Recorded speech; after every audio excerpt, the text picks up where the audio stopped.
Un silence soudain s'abattit sur l'Yukon, l'un des restaurants les plus exclusifs du centre-ville de Manhattan, tel un éclair déchirant un ciel serein. Les fourchettes s'immobilisèrent en pleine bouchée, les couverts se figèrent dans les mains tendues, et tous les regards se tournèrent vers l'élégante table du coin. Ethan Caldwell.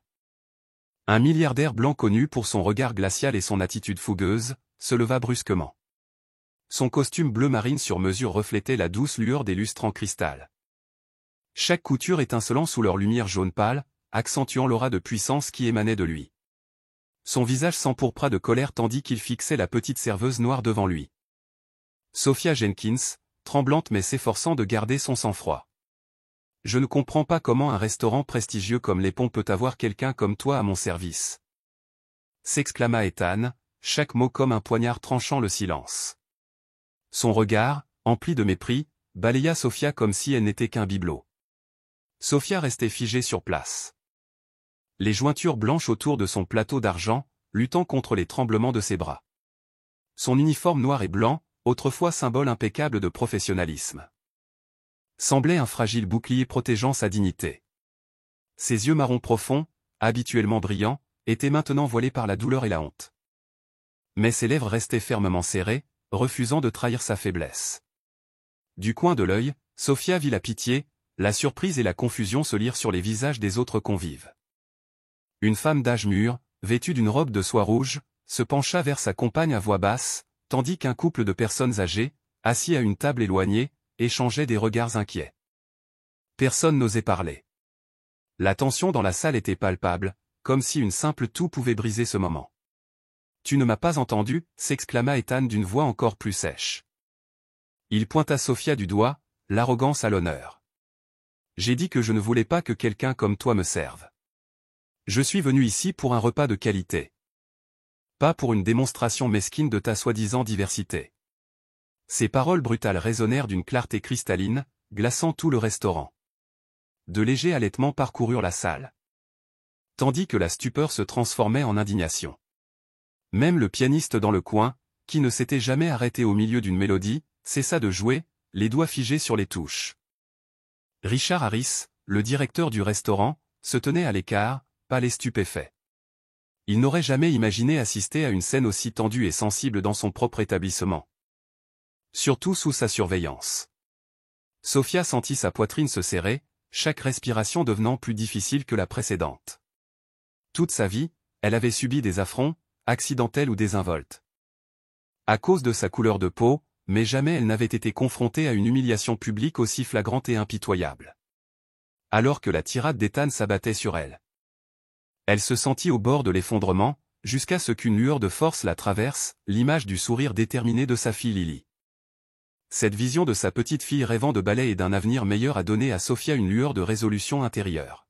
« Monsieur » dit enfin Sophia. La voix posée malgré un léger tremblement, le regard croisé d'Ethan sans sourciller, même si les larmes menaçaient de couler. « Si vous le souhaitez.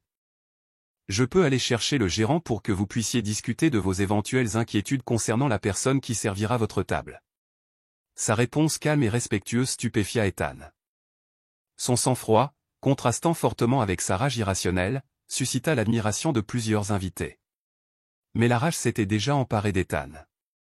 Il frappa la table du poing, projetant un verre de vin rouge rubis qui s'écrasa et tacha la nappe blanche immaculée. « Je n'ai pas besoin de parler au directeur. Je veux que tu sortes d'ici immédiatement. Tu es inutile et une honte. Comment oses-tu rester là à te croire digne de servir quelqu'un comme moi » rugit-il, chaque syllabe ruisselant de dédain. De l'autre côté de la pièce. Des yeux remplis de compassion, de colère et de solidarité se tournèrent vers Sophia. Et à ce moment-là, elle a compris quelle est la dignité de tous ceux qui lui ressemblaient ou se trouvaient au centre d'une bataille bien plus vaste. Une décision cruciale s'est cristallisée dans son esprit. Ce soir allait changer sa vie pour toujours. Alors que les paroles cruelles d'Ethan Caldwell résonnaient encore dans l'esprit de Sophia, l'image de sa fille Lily brillait plus clairement que jamais. Comme une petite lumière dans l'obscurité totale de sa vie. Dans ce moment humiliant, Sophia se souvint pourquoi elle s'était poussée jusqu'au bord de l'épuisement pour rester au Lépon. Le restaurant où les regards biaisés et les remarques cinglantes étaient une menace quotidienne. La vie de Sophia Jenkins n'a jamais été parsemée de pétales de rose. Née et élevée dans le Queens, un quartier délabré en marge de l'opulence de Manhattan, elle connaissait trop bien les rues étroites, les vieux immeubles d'appartements poussiéreux et les trottoirs bondés qui semblaient rarement sur ou accueillants. Dès son plus jeune âge, Sophia a compris la discrimination. Ses camarades de classe se moquaient d'elle, ses professeurs doutaient de ses capacités, les regards méfiants des adultes chaque fois qu'elle entrait dans un magasin. Ses parents étaient de simples ouvriers, passant leur vie à travailler sans relâche pour chaque centime nécessaire pour nourrir Sophia et ses 2 jeunes frères. Mais malgré tous leurs efforts, ils n'ont pas réussi à se libérer du cycle de la pauvreté et des préjugés. Sophia a grandi en croyant que seule l'éducation et le travail acharné pourraient changer son destin. Elle a obtenu son diplôme d'études secondaires avec mention et rêvait de devenir danseuse de ballet professionnelle. Mais la vie se déroule rarement comme prévu. À 20 ans, Sophia a découvert qu'elle était enceinte de manière inattendue d'un petit ami en qui elle avait entièrement confiance, pour être abandonnée dès qu'il a appris la vérité. Du jour au lendemain, elle est devenue la cible de vives critiques de la part de sa famille et de ses voisins. Des surnoms cruels la suivaient dans les rues et des rumeurs la poursuivaient partout où elle allait. Pourtant, Sophia refusait d'abandonner son enfant. Elle croyait que sa fille méritait de vivre et d'être aimée, peu importe à quel point le monde pouvait être dur. La naissance de Lily a marqué le tournant le plus profond dans la vie de Sophia. Dès l'instant où elle a regardé ce petit visage pour la première fois, elle a su qu'elle n'avait pas d'autre choix que de devenir plus forte que jamais. Sophia a accepté tous les emplois qu'elle a pu trouver, serveuse dans des restaurants malpropres, femme de ménage dans des bureaux pendant la nuit, et même femme de ménage à la main pour les familles locales. Chaque dollar a été gagné au prix de sueur et de larmes. Mais les factures s'accumulaient plus vite qu'elle ne pouvait les payer. De vieilles dettes la guettaient au coin de la rue, menaçant toujours de l'entraîner sous le poids écrasant de la pauvreté. Mais les blessures les plus profondes n'étaient pas financières. Ils résidaient dans les préjugés quotidiens que Sophia et Lily enduraient. À seulement 7 ans, Lily avait déjà vu des camarades de classe refuser de jouer avec elle à cause de la couleur de sa peau. Le cœur de Sophia se serrait à chaque fois qu'elle trouvait sa fille en train de pleurer doucement dans leur petite chambre. Ses yeux innocents incapables de comprendre pourquoi quelqu'un pouvait être si cruel. Ces moments ont déchiré le cœur de Sophia en 2. Mais ils ont également renforcé sa détermination à ce que Lily ne souffre jamais de la vie comme elle l'avait fait. Ainsi, lorsque Sophia s'est vue offrir un poste chez les Ponts, elle savait que cela pourrait être la rare porte vers un avenir meilleur pour sa fille. Les Ponts n'était pas seulement un restaurant haut de gamme fréquenté par les riches et les puissants. Elle était réputée pour ses normes de recrutement impitoyables. Le fait qu'ils aient même amené un serveur noir comme Sophia était presque du jamais vu. Elle a compris dès le premier jour qu'elle devrait travailler 2, voire 3 fois plus dur que ses collègues pour gagner le respect. Dès son premier jour à Les Ponts, Sophia a senti les préjugés subtils de certains collègues blancs, une attitude froide dans la salle de pause. Des conversations feutrées qui se taisaient dès qu'elle entrait et des regards méfiants de certains convives lorsqu'elle s'approchait de leur table. Mais Sophia refusait de laisser le doute prendre racine. Chaque matin, elle se réveillait 2 heures plus tôt, repassait son uniforme pour le faire briller. Répétait sa routine de service devant le miroir, mémorisait tout le menu du jour et apprenait même par cœur chaque vin de la carte. Elle croyait que si elle insistait suffisamment, elle forcerait les gens à voir sa valeur. Ce soir, cependant, l'explosion d'Ethan Caldwell a fait l'effet d'un coup dur pour tous ses efforts. Pour la première fois depuis des années de lutte contre les préjugés, Sophia se sentait complètement défaitiste. Le mépris flagrant d'Ethan ne l'insultait pas seulement. Cela a frappé au fondement même de son dernier espoir fragile, malgré les injustices du monde, il y avait encore de la place pour la décence et la dignité. Debout dans la salle à manger la plus exclusive de Manhattan, Sophia Jenkins a réalisé qu'elle était arrivée à un carrefour. Mais elle ne voulait pas laisser Ethan Caldwell ou qui que ce soit d'autre dicter son destin ou sa vie. Peu importe à quel point la route qui l'attendait était sombre. Elle avait juré de ne jamais abandonner. Parce que Sophia savait mieux que quiconque qu'au-delà du poids cruel des préjugés du monde, sa petite Lily avait encore besoin qu'elle soit plus forte que jamais. Chaque jour à l'Ipen ressemblait à une épreuve du feu, mettant à l'épreuve la patience, la dignité et l'endurance de Sophia. Surtout après la rencontre humiliante avec Ethan Caldwell. Extérieurement, elle portait le professionnalisme comme une armure, sa posture était stable, sa voix calme, mais à l'intérieur, son cœur souffrait à chaque regard froid de ses collègues blancs et à chaque insulte murmurée qui traînait derrière elle comme une ombre. Dès son premier jour, Sofia savait qu'elle n'avait pas sa place à leurs yeux.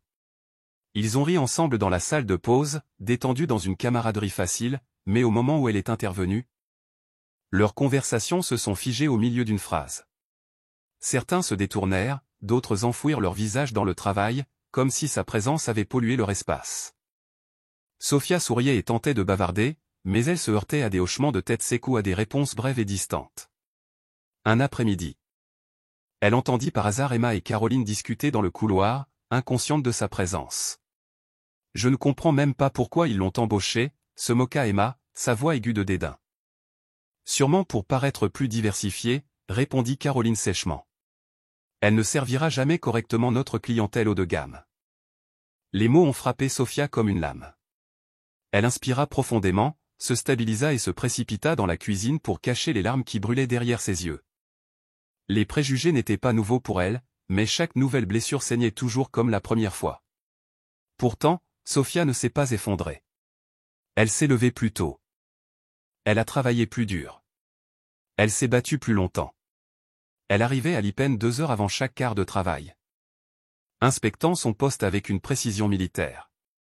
Elle polissait chaque verre jusqu'à ce qu'il brille comme du cristal, alignait chaque coin de ses nappes blanches. Disposait l'argenterie avec un soin qui confinait à la révérence. Elle a mémorisé le menu. Maîtrisé la carte des vins et étudié les accords mets-vins pendant son temps libre afin de pouvoir servir avec une expertise sans faille. Peu à peu, quelques habitués l'ont remarqué. Ils ont commencé à la prier par son nom, leurs petites louanges comme des lanternes dans l'obscurité, alimentant sa détermination à continuer. Mais les ombres sont restées. Un soir, Sofia fut affectée au Montgomery, un couple tristement célèbre pour ses factures exorbitantes et ses attentes impossibles. Alors qu'elle s'approchait de leur table, Madame Montgomery lui lança un long regard désapprobateur. « Tu es notre serveur ce soir ?» demanda-t-elle froidement, sans même faire semblant de cacher son mépris. « Oui, madame. » répondit Sofia avec chaleur et d'une voix posée. « Je m'appelle Sofia. Je m'occuperai de vous ce soir. J'espère que vous apprécierez votre séjour à l'IPEN. » Madame Montgomery fronça les sourcils et regarda son mari. « Oh. Je pensais que quelqu'un d'autre nous servirait », murmura-t-elle avec un dédain à peine voilé.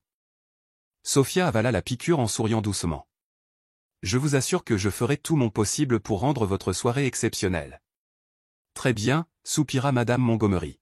« Ne nous décevez pas. » Tout au long de la soirée, Madame Montgomery a critiqué chaque plat, trop froid, trop épicé, trop fade, même si le chef lui-même avait vérifié chaque assiette. Sofia a tout géré avec grâce. Jusqu'au dessert. Madame Montgomery renversa un verre de vin rouge sur le tapis, puis dit froidement, « Vous voyez ? Quelqu'un comme vous devrait se contenter de nettoyer les dégâts. Vous n'êtes clairement pas fait pour nous servir. » La gifle dans sa voix résonna plus fort que le verre brisé. Les mains de Sofia tremblaient alors qu'elle s'agenouillait pour nettoyer la tâche. Mais son menton restait haut. Elle ne les laisserait pas la voir se briser. Elle ne céderait pas. Pas pour elle-même. Pas pour Lily. Ce vendredi soir, lorsque Sofia entra dans le restaurant, l'atmosphère semblait encore plus lourde que d'habitude. Les lustres en cristal scintillaient au-dessus, les tables brillaient et le personnel se déplaçait rapidement. La tension augmentant à chaque pas. Richard Harris, le manager normalement inébranlable de l'IPEN, marchait nerveusement. Dès qu'il a vu Sofia, il s'est précipité vers elle en chuchotant avec urgence. « Sofia, nous avons un invité de marque ce soir. Ethan Caldwell a réservé une table à la dernière minute. » Sofia se figea, son souffle s'arrêtant. Bien sûr qu'elle le connaissait, l'un des milliardaires les plus riches de New York, tristement célèbre pour ses propos ouvertement racistes.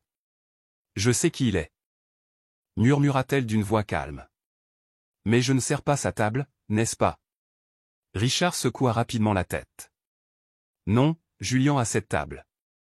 Mais soyez très prudent. On ne peut pas se permettre de faux pas ce soir. » Sofia hocha la tête, une certaine tension quittant ses épaules, mais pas toute. Quelques instants plus tard, les portes d'entrée s'ouvrirent et Ethan Caldwell entra comme un roi inspectant sa cour. Il portait un costume bleu marine taillé à la perfection, sa chemise blanche impeccable monogrammée. Chaque détail criant la puissance. 2 gardes du corps le suivaient, ainsi que son associé. Aaron Miller. La pièce devint silencieuse. Même les convives s'arrêtaient au milieu d'une bouchée pour regarder. Richard le salua avec déférence et le conduisit à la table 9, le coin VIP. De l'autre côté de la pièce, Sophia vit les yeux d'Ethan balayer Lipen avec un dédain visible. Julian s'agitait en préparant le service du champagne. Puis, catastrophe. Julian a glissé sur un quartier de citron près de la cuisine, en voyant un plateau de champagne s'écraser sur le sol. Le verre a explosé comme un coup de feu. Julian cria, se tenant la cheville, incapable de se tenir debout. Richard pâlit, paniqué, puis se tourna vers la seule personne en qui il avait confiance. Sophia, dit-il d'une voix tendue. Tu devras servir la table de Monsieur Caldwell. Elle le regarda avec incrédulité. Puis, lentement, elle se tourna vers Ethan, qui la regardait maintenant avec une expression qui lui faisait dresser les cheveux sur la tête. Elle ne pouvait pas dire non. Elle ne le ferait pas. Je comprends, dit-elle doucement. Je ferai de mon mieux. Elle ajusta son uniforme, leva le menton et se dirigea vers la table, fière à chaque pas. À son arrivée, le regard froid d'Ethan la scruta avec un jugement silencieux. Mais Sophia se tenait debout. Bonsoir, Monsieur Caldwell, dit-elle d'une voix douce et ferme. Je m'appelle Sophia et je prendrai soin de toi ce soir. Ethan marqua une pause. Son regard glacial fixé sur elle. Un rictus naquit au coin de ses lèvres lorsqu'il répondit, d'accord. J'espère que tu sais ce que tu fais. Je déteste devoir me répéter. Ces mots secs frappèrent Sophia comme une gifle. À cet instant, elle sut que cette nuit serait unique en son genre. Elle pourrait bien être la plus dure épreuve de sa force. Une fois de plus. Elle pensa à Lily, sa fille, sa lumière et se jura silencieusement de ne laisser personne, pas même Ethan Caldwell, la faire vaciller. Dès qu'elle s'est présentée, elle l'aperçut, le mépris. Le dégoût discret, qui brillait dans son regard froid. Ethan n'a pas caché sa déception que sa serveuse soit une femme noire. Inclinant la tête, il la regarda de haut en bas. Comme si sa simple présence dans ce restaurant haut de gamme de Manhattan offensait son statut. « Comment t'appelais-tu déjà » demanda-t-il, la voix empreinte d'une civilité feinte. Traînant chaque syllabe comme si cela lui faisait mal de parler. « Je suis Sophia, monsieur » répondit-elle doucement, forçant le calme dans sa voix malgré la tempête qui se préparait à l'intérieur. « Je serai votre serveur principal ce soir. » Il plissa les yeux, puis offrit un sourire narquois. « Sophia, quel joli nom. Mais tu sais, j'ai dîné à Londres, à Paris, partout dans le monde. Et j'ai rarement vu quelqu'un comme toi autorisé à servir dans des endroits comme ceux-ci. » La colonne vertébrale de Sophia se redressa, un frisson lui parcourut le dos. Quelqu'un comme toi, la blessa profondément. Mais elle ne le laisserait pas paraître. « Monsieur, j'ai suivi une formation rigoureuse pour répondre aux normes les plus strictes de l'IPEN. Je suis convaincu de pouvoir vous offrir, à vous et à vos invités, une expérience exceptionnelle ce soir. » Il s'est moqué. « Ah bon ? Alors j'ai hâte de voir à quel point ce niveau est élevé. » Il jeta un coup d'œil à son compagnon, Aaron Miller, qui détourna le regard, inquiet. Les gardes du corps sont restés stoïques, les statues dans l'ombre. Tout au long de la soirée.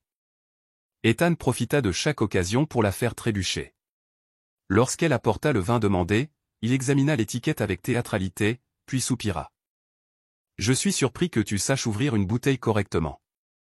Lipen a dû dépenser une fortune pour former quelqu'un comme toi. » Sa fierté a tremblé.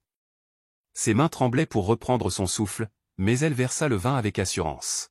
« Monsieur, j'ai été formé aussi minutieusement que tous les autres serveurs ici. » Répondit-elle doucement, chaque mot débordant d'une résolution silencieuse. Mais il ne s'est pas arrêté. Quand elle apporta l'apéritif, il regarda l'assiette, puis la regarda de nouveau. Avec ce même sourire malicieux en place.